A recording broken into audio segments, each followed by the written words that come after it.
அதாவது இந்திய அரசாங்கம் மருந்துகள் தயாரிப்பில் போலியான மருந்துகள் தயாரிக்கப்படுவதாக ஒரு அச்சங்கள் அதை ஒரு அறிக்கை தெரிவித்திருக்கோம். அதைத்தான் நாடாளுமன்ற அவையில் நம்ம கேள்வி கேட்டிருக்கோம்.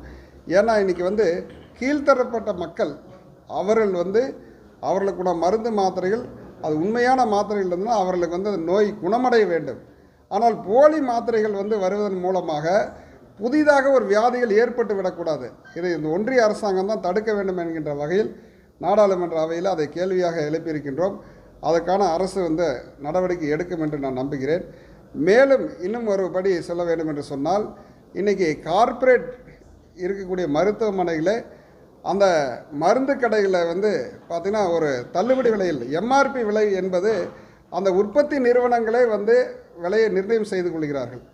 அதனால் அவர்கள் உற்பத்திக்கு ஆகக்கூடிய செலவும் எம்ஆர்பி செலவு பன்மடங்கு கூடுதலாக இருக்கின்றது.